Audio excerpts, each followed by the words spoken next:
Today I want to talk about ways that you can travel on a tight budget. Not all of us are millionaires, some of us are struggling out here.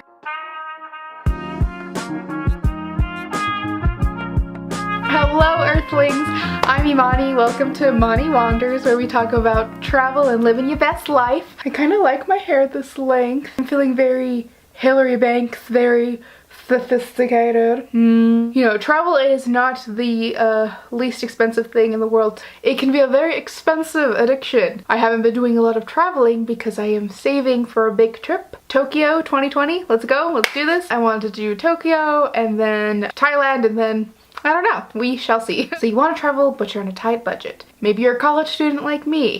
I live at home with my mom, and that is probably the main reason that I'm able to save money, is because I don't have to pay rent. I don't have to pay for food. I literally just go to school and then I go to work. I save the majority of the money that I make and I put it all towards travel. Who needs to spend on responsible things like saving for the future and retirement? No, it all goes to travel. Over the past couple of years, I have found a couple of ways to make travel maybe a bit more attainable, more accessible. I'm aware that not everybody has the privilege to, you know, live with their parents and not have to pay rent and things like that. But these are just my tips and tricks, things that I've learned in order to make travel a little bit less expensive. The thing about budget travel is you have to be willing to kind of let go of some unnecessary luxuries. So the reason that I've been able to, you know, travel around Europe so much is because I stay in hostels. Okay, accommodation along with flights is going to be the most expensive part of traveling. When I'm considering accommodation, I usually go for hostels. And if you don't know what hostels are and you have no idea what I'm talking about, definitely check out my hostel video. I will link it here. I talk all about hostels and what to look for and things like that. So hostels are dorm style accommodation, so you sleep with a bunch of strangers, but it's cheap. I've stayed in hostels that cost $10 a night, and I've also stayed in hostels that cost $50 a night. I've never had a terrible experience, but some have been better than others. I'm in Barcelona, so I'm gonna give you a quick little hostel room tour. So they have this view and has a little vanity. This is my bed, everyone else's beds. When you're traveling, it'll be even cheaper if you know somebody who lives in that location, and then you can stay with them for free. So staying with friends and family is an option. Couch surfing is an option. There's a site where you go on, you sign up, and then you can literally just sleep on people's couches for free. It's like a traveler to traveler type thing, so it's like you stay with somebody who also travels a lot. I've never done that, but it is an option if maybe you're a bit more bold. I want to try it. I just, you know, being a solo traveling female, it's kind of sketch sometimes to like stay at people's houses that you don't know.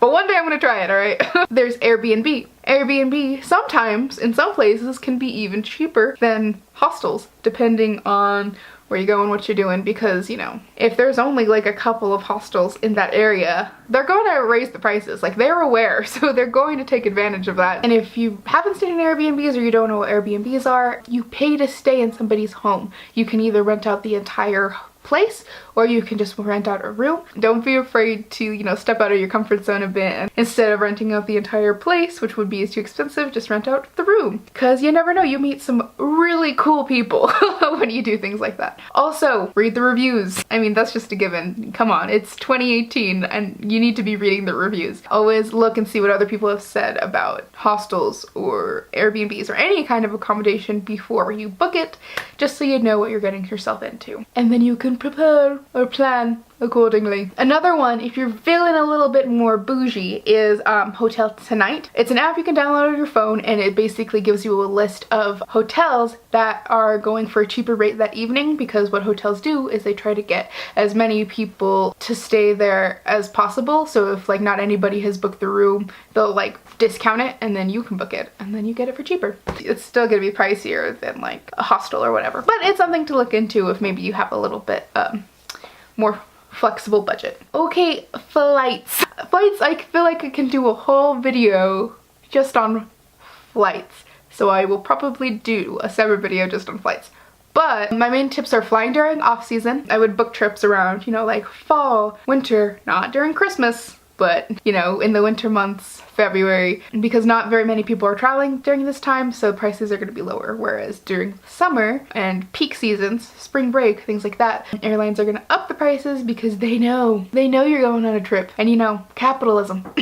They're going to take advantage of the fact that everybody wants to travel during that time, so they're gonna pump up the price. So if you can, travel during off season. Pro tip. Oh, school bus just pulled up. Shit. Hopefully you can't hear that. Pro tip, before you book everything, add on all of the baggage charges and everything that you need, because sometimes airlines will charge you for your bag, an extra bag, a seat, this, that, and something else. So sometimes you may find like a super cheap flight and you're like, oh my god, wow, it only cost me like $200 to fly to Europe.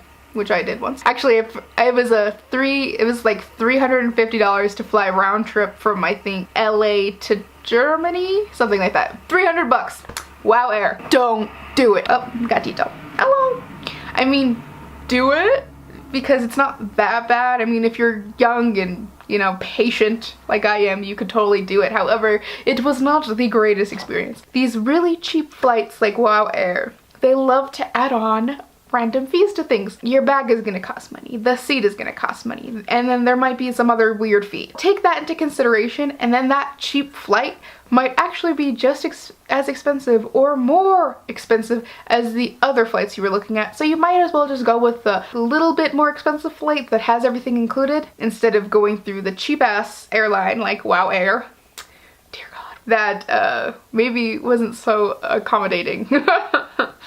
I had a fun trip, but that flight was brutal. Okay, the thing about Wow Air is that you have to have a stop over in Iceland. So I was traveling for like 20 hours, which could have been like a 9-hour flight from like Denver to Germany turned into like a 20-hour thing. Look before you book. Okay, another thing that could save you money is traveling light. It's been probably 2 years now since I've traveled with more than a carry-on and a backpack. So like I have my little carry-on suitcase and I have my backpack with my laptop, and that's it. That saves me a lot of, you know, fees in the long run, because if your bag is over a certain weight, then you have to check it in, which costs more money, and that. If you want to save money, just pack light. And it saves you a lot of like lugging that shit around anyways, because depending on how long you're traveling for, you don't want to be bringing a lot of stuff. As far as transportation in the countries or cities or whatever, wherever you're going, do your research beforehand and then take public transit, because it's gonna be cheaper. But some places you can rent a car really cheap. It's just like depends on your preference and things.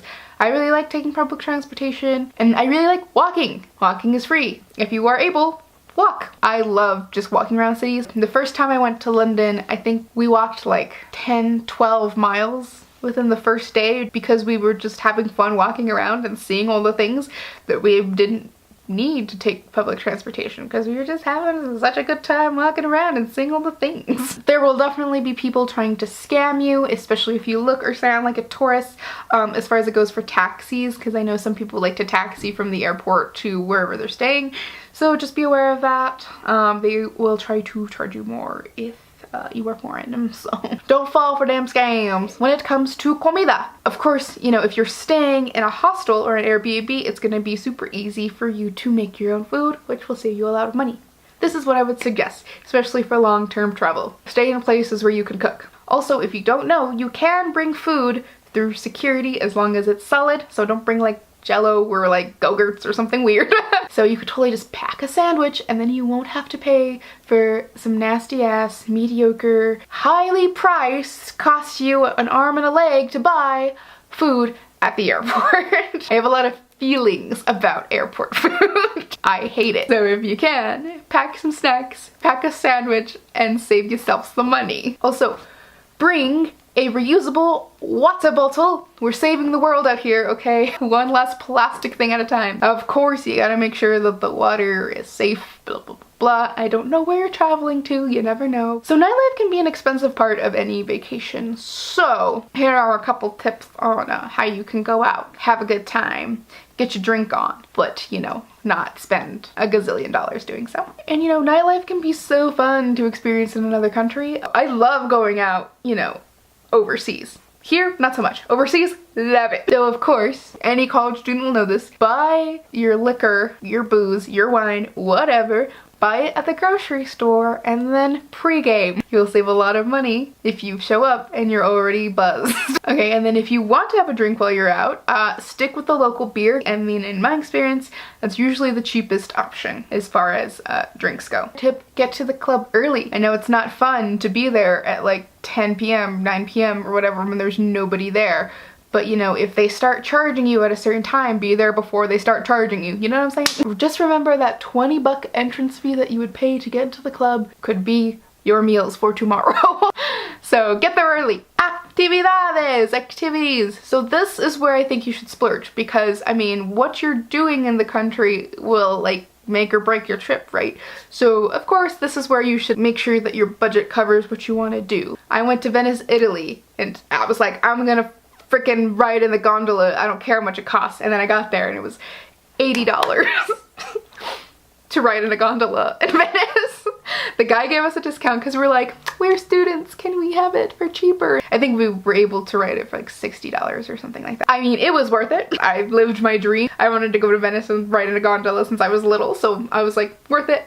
But it is expensive. So yeah, when you're budgeting, definitely factor in the things that you really want to do and then budget around that. When it comes to other activities, take advantage of any discounts that you may be eligible for. For instance, student discounts. There are student discounts in a lot of places and it doesn't hurt to ask. You may be able to go somewhere for cheap or free just because you have a student visa, student card, something. Or maybe you can sneak by and just use your student card from a couple years ago. You never know. I know in a lot of European countries you can get student rates up until you're 26.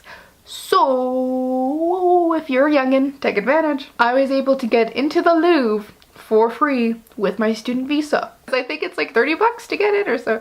I don't know. It costs a lot of money. All right, my last category is shopping. This is one of the things that I'm like, focus on the activities. Don't be shopping so much. However, when you go to a new cool place, of course, you're gonna want to bring something home with you to remember it by. So my advice would be to avoid those like cheesy tourist things and get something that you actually really like. Something that sparks joy every time you hold it or see it. I've brought home things for my family that are just stupid, that I'm like, why did I even get this cheesy tourist stuff? Because they don't even like it and they don't even use it. Other than magnets. My family loves when I bring them magnets. It doesn't hurt to try thrift shopping wherever you're going. You know, most places have secondhand stores of some sort, and I think it's so fun to thrift shop anywhere, but especially abroad. And sometimes you just find some like cool shit. And it's like, then you have this really cool, unique thing that always reminds you of your travels. I said it before, I'll say it again. Only buy something if you absolutely love it. Don't buy something unless it sparks joy. Remember, you have to carry this home with you, so you better really enjoy it, whatever it is that you're buying. Get small souvenirs for your loved ones and then get them towards the end of the trip if possible, so you're not lugging around a bunch of just knickknacks your entire trip. Alright guys, hopefully with these tips you can try to make your wanderlust dreams become a reality. Please let me know any tips or tricks that you may have in the comments below. Also let me know where you want to travel to next. Do you want to come to Japan with me? Let me know. Give this video a like if you liked it. Follow me on Instagram at Moni Wanders. Find me on Twitter, Moni Wanders. Everything is at Moni Wanders, or go to moniwanders.com to read my blog posts. Remember, if you want something enough, you can make it happen. Thank you guys so much for watching, and I will see you in the next one. Bye.